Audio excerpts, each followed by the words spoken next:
legătura dintre spirit și minte, cum ne este arătată în Biblie.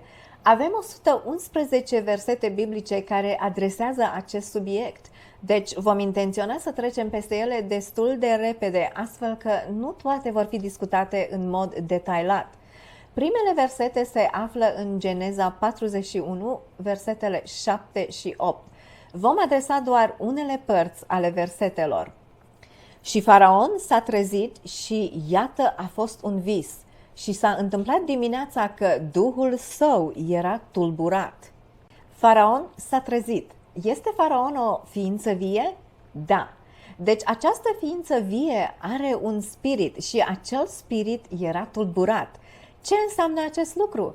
Dacă v-ați trezit vreodată dintr-un vis care v-a tulburat, a însemnat aceasta că cineva era tulburat și de aceea aveați spiritul tulburat? Nu, ci aveați Duhul tulburat pentru că dumneavoastră erați tulburat. Deci în cazul lui Faraon a fost la fel. El era tulburat pentru că spiritul lui era tulburat. Când contemplăm acest lucru, nu ar fi ușor să înlocuim cuvântul spirit folosind cuvântul mintea? Adică și s-a întâmplat dimineața că mintea sa era tulburată. Pentru că spiritul lui era tulburat, automat înseamnă că mintea îi era tulburată. Nu puteți avea spiritul tulburat fără ca mintea să fie tulburată. Există o legătură unită. Trebuie însă să specificăm faptul că nu întotdeauna când în Biblie ni se vorbește despre spirit, se face referință la minte, căci uneori se referă la suflare. Suflarea este Spiritul lui Dumnezeu dat omenirii pentru a avea viață. În acest studiu nu vorbim despre acel spirit, ci de cel care se referă la minte. Următorul verset îl citim din Exodul 6:9. Și Moise a vorbit astfel copiilor lui Israel, dar ei nu au dat ascultare lui Moise din cauza chinului Duhului și din cauza robiei crude. Și în acest caz, știm, copiii lui Israel erau ființe vii. Expresia din cauza chinului Duhului ne spune cumva că altcineva decât copiii lui Israel erau mâhniți în acest context? Nu. Această expresie ne spune că mintea copiilor lui Israel era tulburată, deci Duhul le era chinuit din cauza maltratării din partea egiptenilor. Exodul 28:3. Și vorbește tuturor celor ce sunt înțelepți în inimă, pe care i-am umplut cu Duhul înțelepciunii, ca ei să facă veșminte lui Aron pentru a-l consacra, ca el să îmi servească în serviciul de preot. Ni se vorbește despre cei înțelepți în inimă. La ce se referă Biblia când vorbește despre inimă? La minte. Deci, cei ce aveau o minte înțeleaptă, adică trăiau o viață condusă de înțelepciune, Dumnezeu i-a umplut cu Duhul înțelepciunii sau le-a dat o minte sau inimă înțeleaptă. Observați cum acești termeni sunt interschimbabili, Duhul sau Spiritul, cu mintea și inima.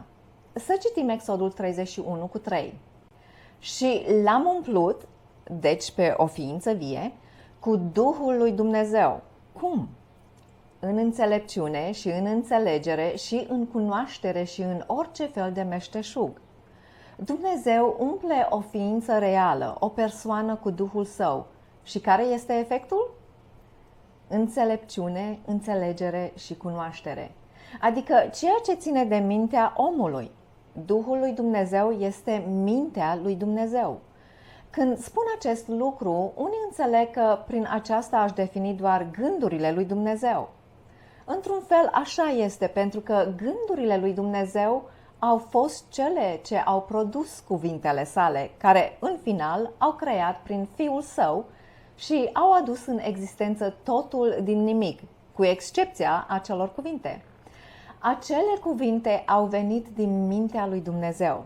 Această idee că Spiritul sau Duhul lui Dumnezeu este mintea sa este bine judecată, căci este tot ceea ce Dumnezeu are. Este caracterul său, viața sa, dorințele, convingerile sale, adevărul său, toate lucrurile care îl reprezintă ca fiind cine este el, sunt în mintea sa. De exemplu, tot ceea ce face parte din dumneavoastră și vă definește ca persoană cine sunteți, este în mintea dumneavoastră. Dacă ar fi să vi se spună, explicați-mi mintea dumneavoastră, probabil v-ați întoarce în trecut și ați spune, mintea mea s-a dezvoltat când, copil fiind, într-un incident mi-am julit genunchiul sau mama a făcut așa și așa sau tatăl meu sau fratele și sora mea prin interacțiunea lor cu mine de-a cursul anilor cu serviciul, aici, colo, toate aceste lucruri, întreaga mea viață m-au făcut ceea ce sunt astăzi. Toate acestea reprezintă mintea mea, de aceea mintea mea este așa cum este acum. Deci implică totul despre o persoană. La fel este când spunem că mintea lui Dumnezeu este spiritul sau Duhul Său. Ne referim la totul despre Dumnezeu, tot ce este implicat în spiritul Său și în mintea sa. Revenind la versetul citat, și l-am umplut cu Duhul sau mintea lui Dumnezeu. Ca urmare, ce i-a dat acest lucru? Înțelepciune, înțelegere și cunoaștere. Vă doriți Duhul sau mintea lui Dumnezeu? Exodul 35:21.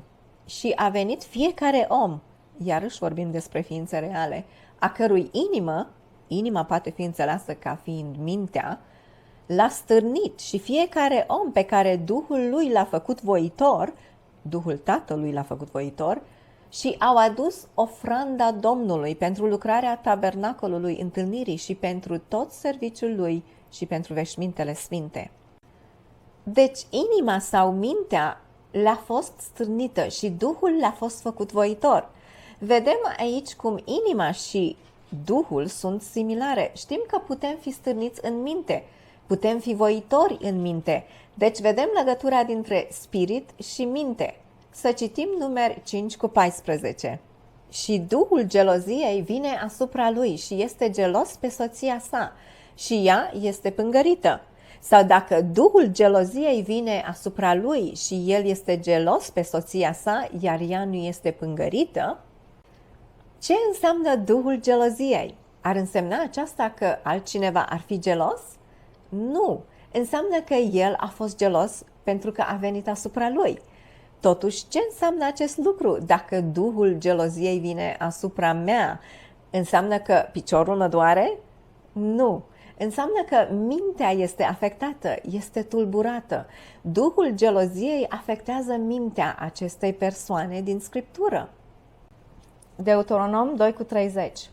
Dar Sihon, o ființă reală, împăratul Hezbonului, nu a voit să ne lase să trecem pe la el, fiindcă Domnul Dumnezeul tău i-a împietrit Duhul și i-a înnăsprit inima ca să îl dea în mâna ta, ca în ziua aceasta. Într-un alt loc citim, de asemenea vă voi da o inimă nouă și un duh nou voi pune în voi și voi lua inima de piatră din carnea voastră și vă voi da o inimă de carne. Noi nu ne dorim un duh împietrit, nu-i așa, ci unul înduioșat. Și ce înseamnă acest lucru unde citim că omul acesta numit Sihon a avut un duh împietrit? Avea o minte înduioșată față de copiii lui Israel? Nu, ci avea mintea împietrită față de copiii lui Israel. Și mai departe am citit că i-a înăsprit inima. Deci Duhul său împietrit și inima înăsprită despre care am citit ne arată că acești termeni, inima și Duhul, sunt sinonime. Deuteronom 34:9. Și Iosua, fiul lui Nun, era plin de Duhul înțelepciunii, pentru că Moise își pusese mâinile peste el și copiii lui Israel i-au dat ascultare și au făcut precum poruncise Domnul lui Moise. De unde iese înțelepciunea? Din minte. Înțelepciunea nu este neapărat învățată din cărți, ci mai degrabă este obținută din experiență. În același timp, aceasta nu înseamnă că trebuie să experimentăm totul pentru a avea înțelepciune. 1 Samuel 1:15. Și Ana a răspuns și a zis, nu, domnul meu, eu, o ființă inteligentă, sunt o femeie cu duhul întristat. Nu am băut nici vin, nici băutură tare, ci mi-am turnat sufletul înaintea Domnului. Am văzut cum spiritul sau Duhul este întotdeauna într-o ființă inteligentă și respectiv aparține de acea ființă inteligentă. Adică nu vorbim de spiritul unei anumite persoane în timp ce vorbim cu totul despre altcineva. De exemplu, nu vorbim de spiritul lui Faraon în timp ce vorbim despre fratele X. Am vorbit despre spiritul lui Faraon, spiritul copiilor lui Israel, spiritul lui Moise, spiritul lui Sihon, spiritul Anei. Deci, dacă vorbim despre spiritul lui Dumnezeu, ce înseamnă acest lucru? Înseamnă că este Duhul Său, Duhul lui Dumnezeu, care de asemenea este mintea și inima sa. Deci Ana era cu Duhul întristat, ceea ce înseamnă că Ana era întristată în mintea ei. De ce? Din cauza acelor ce ea a înțeles. Ea era o ființă inteligentă, ce a devenit întristată datorită celor ce ea a înțeles. 1 Samuel 16:14. Dar Duhul Domnului s-a depărtat de Saul. Deci am putea spune că mintea lui Dumnezeu s-a depărtat de la Saul? Da, pentru că Saul nu mai alegea să aibă mintea lui Dumnezeu. El a luat decizia de a nu mai urma pe Dumnezeu, ci de a-și urma euul. Astfel că Duhul Domnului s-a depărtat de la Saul și un duh rău de la Domnul îl tulbura. Cum înțelegem acest lucru în context? Mintea Domnului s-a depărtat de la Saul și singura opțiune ce a mai rămas era o minte ce îl tulbura. Înainte când Saul avea mintea sau Duhul Domnului, avea el pace? Da. Când nu mai avea Duhul Domnului, era el tulburat? Da. Deci această înțelegere a legăturii dintre Duh și minte face sens. În acest context se pare că pacea minții sau liniștea sufletească de la Dumnezeu nu mai era cu Saul, ci avea o conștiință tulburată. Versetul ne vorbește despre un duh rău. Considerați diferitele moduri în care cuvântul rău a fost tradus în concordanța lui Strong. În limba ebraică are codul H7451. Adversitate, suferință, rău, nenorocire, a fost nemulțumit, a fost întristat, a fost rău. Toate acestea sunt gânduri ce se află în minte sau moduri în care ne simțim Duhul sau Spiritul.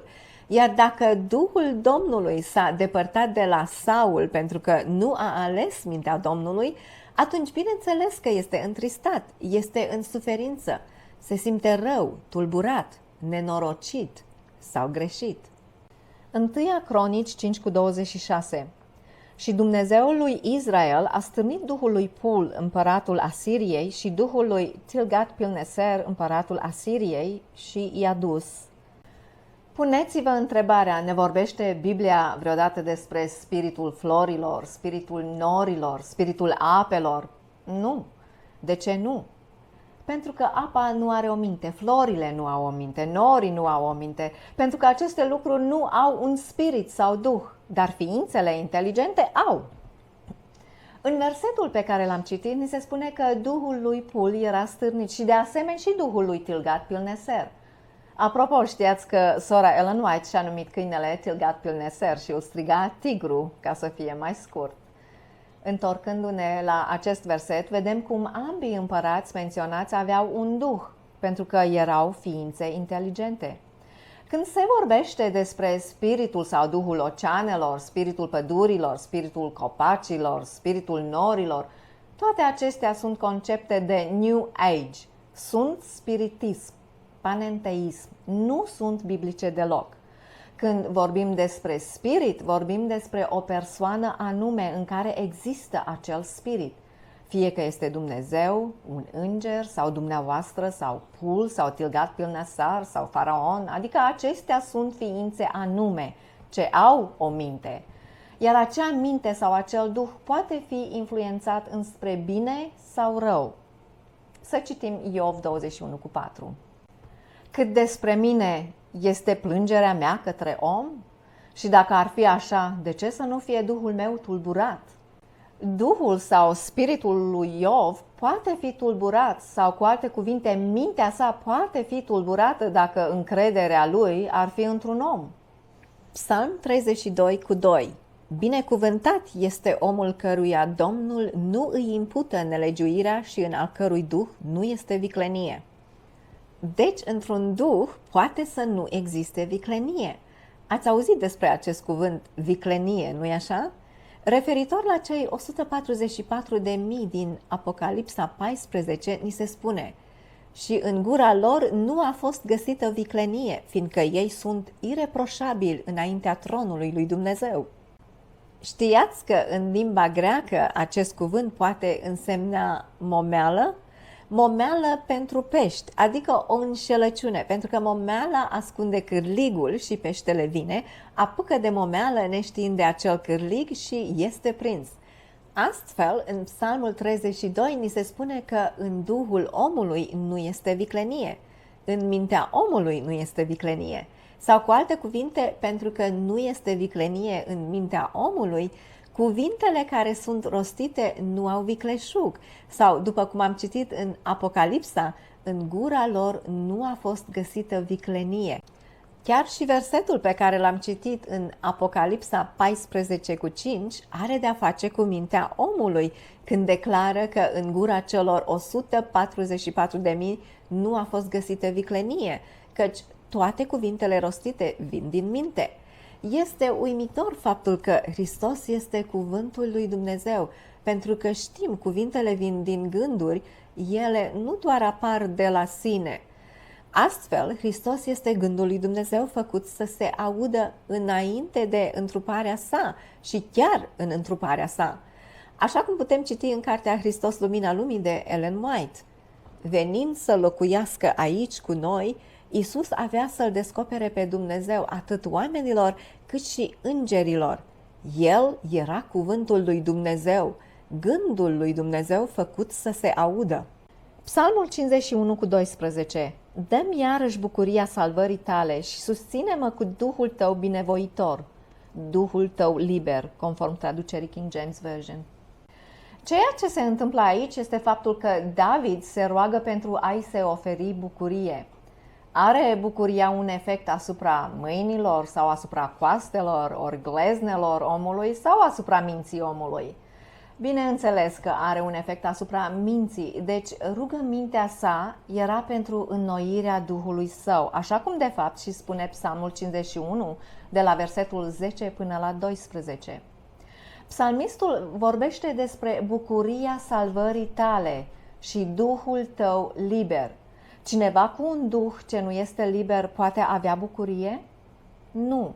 În esență, când psalmistul se roagă pentru bucuria salvării tale și Duhul tău liber, sunt una și același lucru, căci el dorește libertatea din păcat, din simțământul de vină, din acuzare, din tot ceea ce este de nedorit.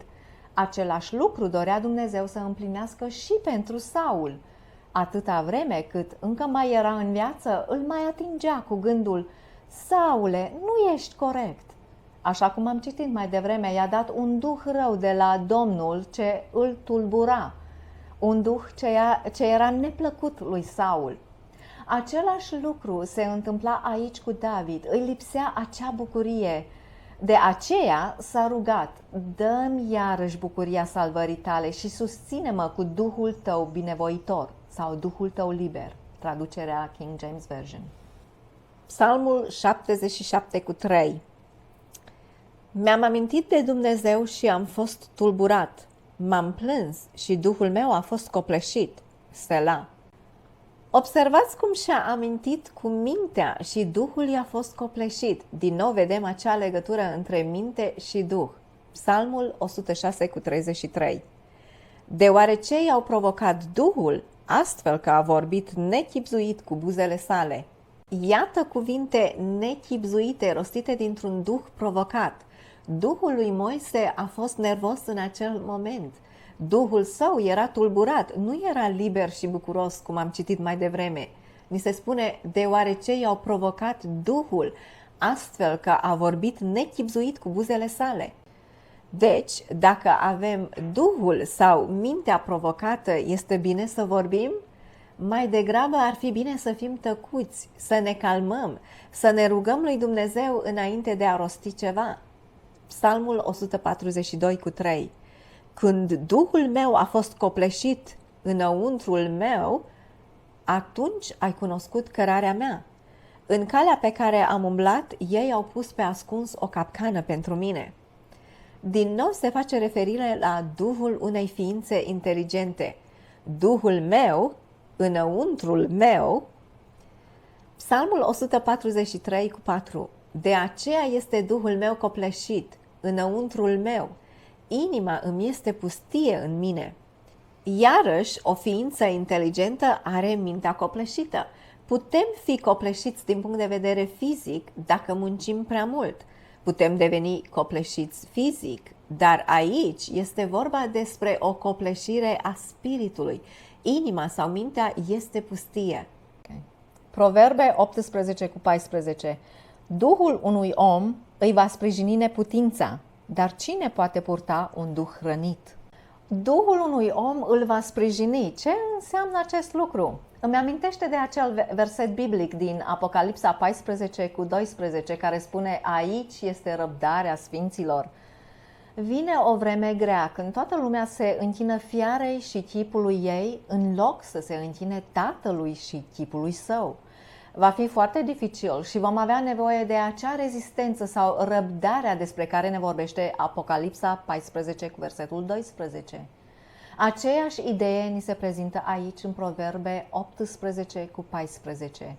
Duhul unui om îi va sprijini neputința. Putem continua cu perseverență dacă mintea ne este astfel stabilită, dar dacă Duhul sau mintea ne este rănită, cine ar fi în stare să poarte oricare ar fi acel lucru de îndurat? Eclesiastul 1:17. Și mi-am pus inima sau mintea să cunosc înțelepciunea și să cunosc nebunia și prostia. Am priceput că aceasta de asemenea este chinuire a Duhului. Cu alte cuvinte, mintea îmi era chinuită când am încercat să mă predau înțelepciunii și nebuniei și prostiei. Nu conta, orice încerca Solomon să facă, nu avea succes, în final spunând că aceasta nu este decât o chinuire. Sunt chinuit de toate. Solomon era frustrat în viață, de aceea a scris aceste lucruri. După ce a avut această experiență, s-a gândit să scrie despre ea, căci a gândit că oamenii ar trebui să știe prin ce a trecut. Cartea Eclesiastul este mărturia lui personală. Eclesiastul 2:11. Atunci m-am uitat la toate lucrările pe care mâinile mele le-au lucrat și la osteneala cu care m-am ostenit ca să o fac și iată, totul era deșertăciune și chinuire a Duhului și nu era niciun folos sub soare. De asemenea, a spus în Eclesiastul 2:17. De aceea am urât viața, pentru că lucrarea ce se face sub soare este apăsătoare pentru mine, căci totul este deșertăciune și chinuire a Duhului. Din nou, în Eclesiastul 4:4 folosește aceeași expresie, chinuire a Duhului. Din nou am luat în considerare toată osteneala și fiecare lucrare dreaptă, pentru aceasta un om este invidiat de aproapele său. Aceasta este de asemenea deșertăciune și chinuire a Duhului. Solomon este o ființă inteligentă și folosind de repetate ori această expresie chinuire a Duhului sau minții sale, el în esență dorește să arate disprețul său față de ce a trebuit să treacă prin pentru a ajunge la concluzia că toți au același sfârșit, toți murim. Bineînțeles, într-un final, Solomon și-a dat seama că putem fi salvați. Până ce a ajuns la finalul cărții Eclesiastul, capitolul 12, de la versetele 12 până la 14, el avertizează și îndrumă pe cei tineri să înțeleagă că Dumnezeu va aduce fiecare lucrare la judecată, cu fiecare lucru tainic, fie bun, fie rău, iar întreaga datorie a omului este de a ține toate poruncile lui Dumnezeu și de a-L iubi și sluji din toată inima noastră. Isaia 29:24. De asemenea, cei care au rătăcit în duh vor ajunge la cunoștința înțelegerii și cei care au cârtit vor învăța doctrină. Dacă am rătăcit în Duh, vom ajunge la cunoștința înțelegerii. Unde? În mintea noastră. Observăm în Biblie o legătură foarte clară că Spiritul sau Duhul ar însemna mintea. Ce înseamnă aceasta? Dacă spunem că Spiritul lui Dumnezeu este mintea lui Dumnezeu, avem dovada biblică, dar acest lucru nu înseamnă că ar reprezenta doar gândurile lui Dumnezeu ca și când n-ar fi ceva deosebit. Gândurile lui Dumnezeu sunt puternice. Gândurile lui Dumnezeu sunt ceea ce ne transformă viețile. Gândurile lui Dumnezeu sunt ceea ce El a folosit pentru a crea totul în univers. Pomii frumoși cu flori, munții, norii, toate sunt pentru că Dumnezeu le-a rostit în existență. Cum? Prin mintea sa. Da, Spiritul lui Dumnezeu este mintea sa. Acolo este toată puterea sa. Isaia 54:6. Căci Domnul te-a chemat ca pe o femeie părăsită și mâhnită în duh sau în mintea ei. Și o soție a tinereții când ai fost refuzată, spune Dumnezeul tău. Isaia 61:3 este o profeție despre Hristos. Să rânduiesc celor ce jelesc în Sion, să le dau frumusețe în locul cenușii, unde lemnul bucuriei în locul jelirii, îmbrăcămintea de laudă în locul duhului de apăsare, să fie numiți pomi ai dreptății, sadul Domnului, ca El să fie glorificat. Aici vedem cum jelirea este egalată cu duhul de apăsare. Se pare a fi o dublă utilizare a gândurilor. Avem bucuria și lauda comparate cu jelirea și duhul de apăsare. Unde jelim? În inimă sau în minte, nu-i așa? Unde am aduce laudă? În minte sau inimă? Din nou avem această legătură a minții cu spiritul. Isaia 63:10. Dar ei s-au răzvrătit și au chinuit Duhul Său Sfânt, de aceea s-a întors pentru a fi dușmanul lor și a luptat împotriva lor. Foarte mulți se folosesc de Isaia 63 și spun că ne arată că Dumnezeu este spirit sau că spiritul este Dumnezeu. Dar observați cu atenție, chiar și aici ni se spune că au chinuit Duhul Său Sfânt. Al cui Duh sau spirit? Duhul Sfânt al lui Dumnezeu. Dacă analizați cu atenție totalitatea contextului acelui pasaj, veți vedea că ideea nu este că Spiritul este Dumnezeu, ci faptul că Dumnezeu are un Duh sau Spirit, iar acel Spirit l-a condus pe Moise și pe fiii lui Israel. Ba chiar mai mult, acei fii ai lui Israel s-au răzvrătit și astfel au chinuit mintea sfântă a lui Dumnezeu.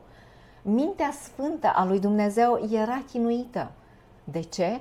Din cauza răzvrătirii fiilor lui Israel.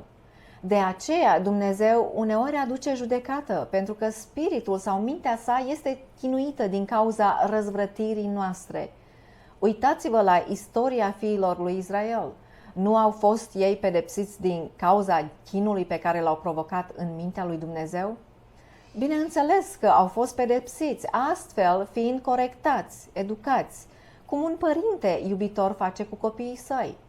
Da, înțelegem, uneori pedeapsa a fost severă, dar chiar și astăzi, uneori este ceea de care avem nevoie. Corectare, pedeapsă sau educare severă pentru a ajunge la o mai bună înțelegere.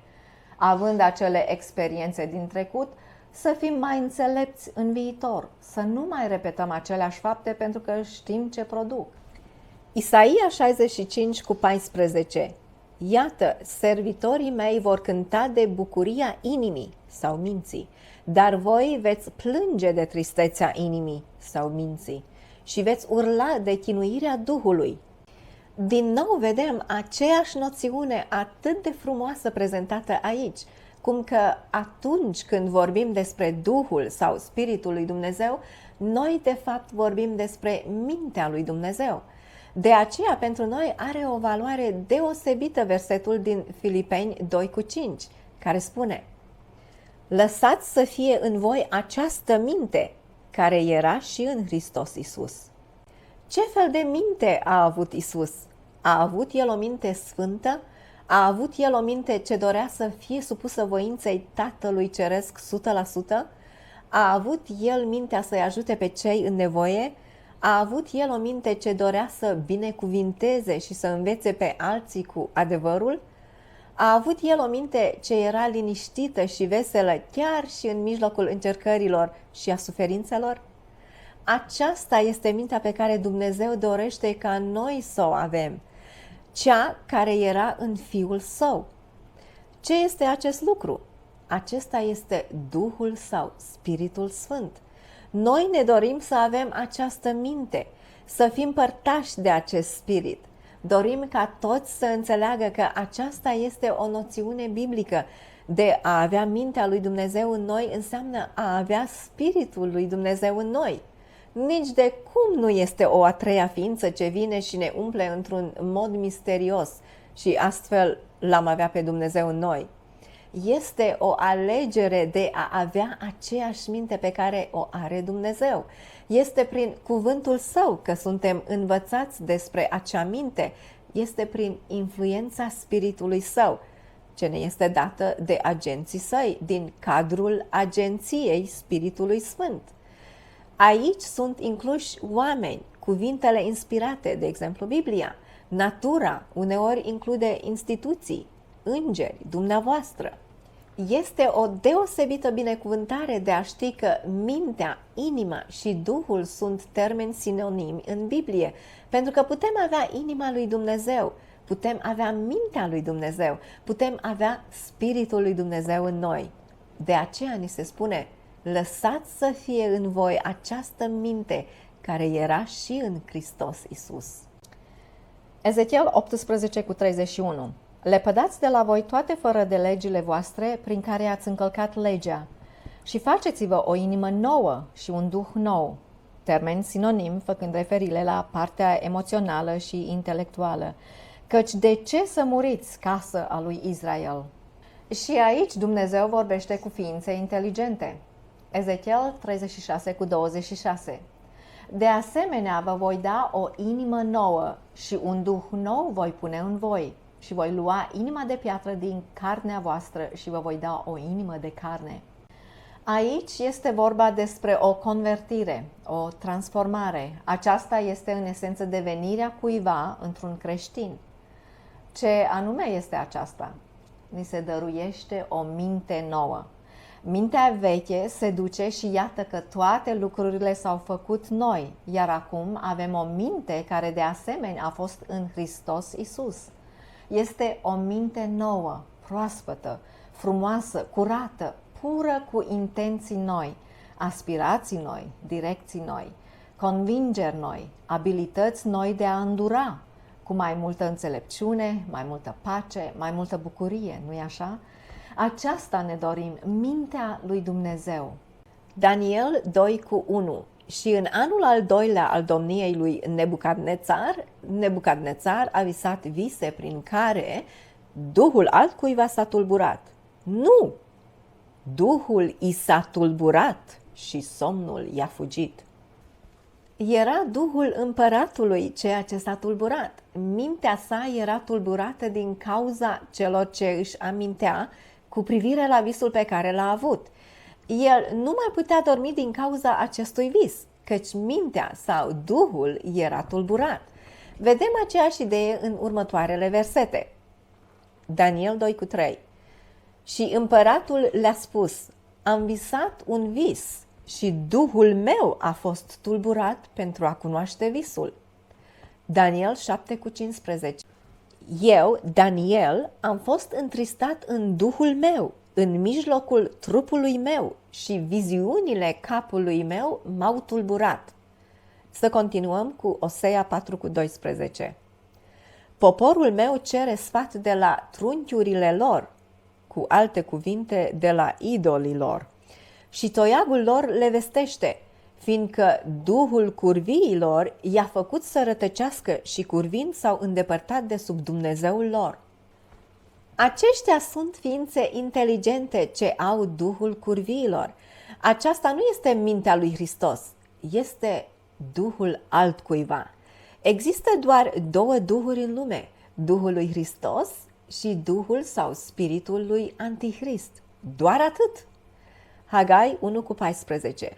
Și Domnul a stârnit Duhul unei ființe inteligente lui Zorobabel, fiul lui Shealtiel, guvernator al lui Iuda, și Duhul lui Iosua, o altă ființă inteligentă, fiul lui Ioțadac, marele preot, și Duhul întregii rămășițe a poporului. Și ei au venit și au lucrat la casa Domnului oștirilor, Dumnezeul lor. Ce făceau aceștia? Construiau templul și Domnul a stârnit Duhul sau mintea acestor oameni, Duhul lui Zorobabel, Duhul lui Iosua și Duhul întregii rămășițe a poporului. Observați ce ni se spune în Neemia 4:6. Astfel am construit noi zidul și tot zidul a fost îmbinat până la jumătatea lui, pentru că poporul avea inimă să muncească. Poporul avea o minte să muncească în Biblia King James Version. Așa ne este relatat în Neemia când construiau templul împreună. Să citim din Maleah și cu acest verset vom termina cu Vechiul Testament. Nu vom avea timp să parcurgem și prin Noul Testament cu această ocazie. Maleah 2:15. Și nu a făcut el una? Totuși a avut rămășița Duhului. Și pentru ce una? Ca el să caute o sămânță evlavioasă. De aceea luați seama la Duhul vostru și nimeni să nu se poarte cu perfidie împotriva soției tinereții lui.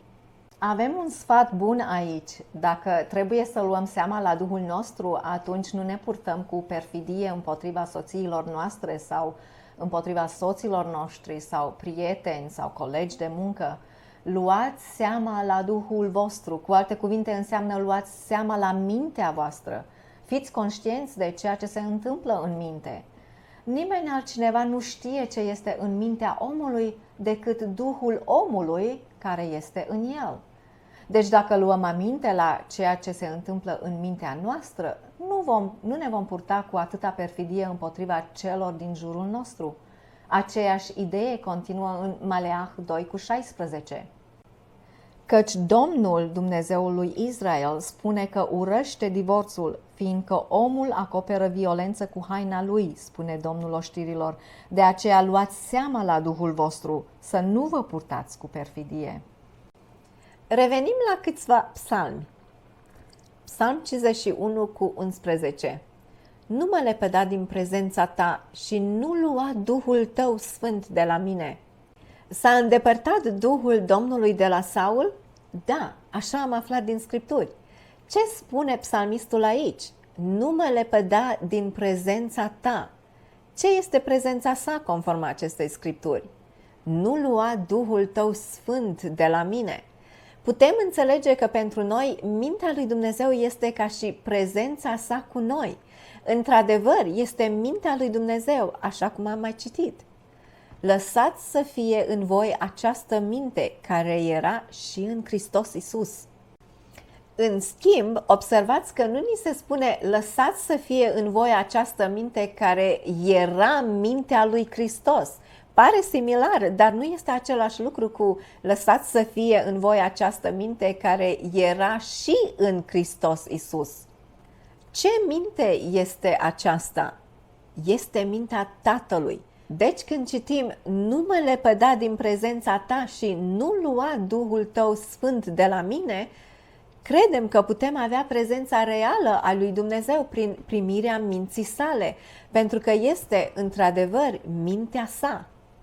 Pastorul Daniel Meisa explică: dacă ar fi să vă dau mintea mea, ați avea o parte din mine, nu-i așa? Eu aș putea reține ceva ce am în mintea mea și să nu împărtășesc cu dumneavoastră până când nu vă voi spune despre acel lucru. Dumneavoastră ați putea încerca să ghiciți, dar nu veți ști la ce mă gândesc în mintea mea.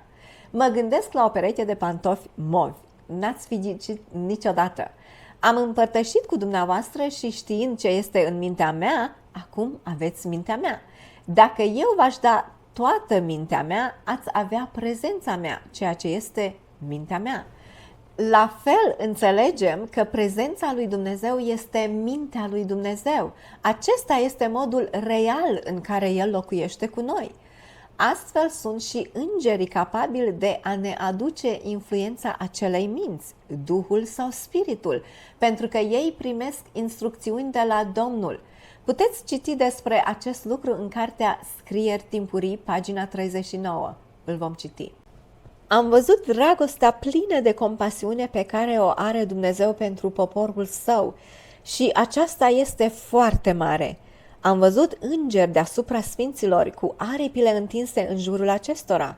Fiecare sfânt avea un înger însoțitor.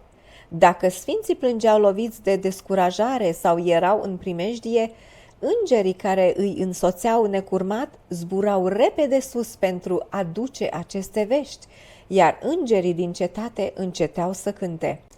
Atunci Iisus însărcina un alt înger să coboare pentru a încuraja, veghea și încerca să-i oprească să iasă de pe cărarea îngustă. Dacă ei însă nu luau în seamă grija arătată de acești îngeri și nu se lăsau mângâiați de ei, ci continuau în rătăcirea lor, îngerii priveau cu tristețe și plângeau. Duceau aceste vești sus și toți îngerii din cetate plângeau și apoi spuneau cu glas tare: Amin. Dar dacă sfinții își fixau privirile asupra premiului dinaintea lor și îi dădeau slavă lui Dumnezeu, lăudându-l, atunci îngerii duceau veștile bune în cetate și îngerii de acolo își atingeau harfele de aur și cântau cu putere: Aleluia! Și bolta cerească răsuna de cântecele lor minunate. Ca trinitar, aveam înțelegerea că mintea de fapt este o a treia ființă într-un oarecare fel, ceva despărțit de Dumnezeu, ceva fără trup, ceva eteric, ca și când ar fi esența lui Dumnezeu pătrunzând întreaga natură. Acum înțelegem că este Duhul lui Dumnezeu, acel gând, acel spirit, acea dorință, acele convingeri, acel caracter ce pot fi date unui înger prin instruirea dată cum ar fi: iată, aceasta este ce vreau să duci acelei persoane jos acolo. Îngerul spune: da, Doamne, și aduce mintea lui Dumnezeu acelei persoane. Este capabil să-i aducă influența acelui spirit aici, pe acest pământ. Avem o ființă inteligentă purtând mintea unei ființe inteligente la o altă ființă inteligentă. Nu este Duhul copacilor, ci este Duhul Tatălui, nu? Deci mintea lui Dumnezeu este prezența lui Dumnezeu. Iată ce ne spune următorul verset. Psalmul 139:7. Unde să mă duc de la Duhul tău? Sau unde să fug de la prezența ta? Am citit deja o sumedenie de scripturi ce demonstrează că spiritul este mintea, deci putem citi: unde să mă duc de la mintea ta. Pentru că dacă mergeți la Psalmul 139 și citiți versetele precedente, veți vedea că este vorba despre o cunoaștere a lui Dumnezeu despre om. Mă cunoști, mă înțelegi, mă pricepi, îmi știi gândurile, așa spune acolo. Doamne, Tu m-ai cercetat și m-ai cunoscut. Tu știi când mă așez și când mă ridic. De departe îmi pricepi gândul. Îmi cercetezi cărarea și culcarea și cunoști toate căile mele. Căci încă nu este cuvânt pe limba mea, dar iată, Doamne, Tu îl cunoști în întregime. Tu m-ai înconjurat pe dinapoi și pe dinainte și ți-ai pus mâna peste mine. O astfel de cunoaștere este prea minunată pentru mine, este înaltă, nu pot ajunge până la ea. Unde să mă duc de la Duhul Tău sau unde să fug de la prezența Ta?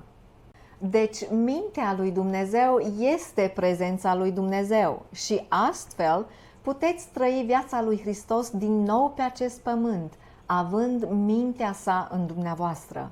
El se folosește de brațele și mâinile dumneavoastră ca fiind trupul său. Biblia spune că El este capul și noi trupul, iar unde este capul, acolo este și mintea. El este Cel care direcționează trupul cu mintea sa, cum citim, cărora Dumnezeu a voit să le facă cunoscut care sunt bogățiile gloriei acestui mister printre neamuri, care este Hristos în voi, speranța gloriei.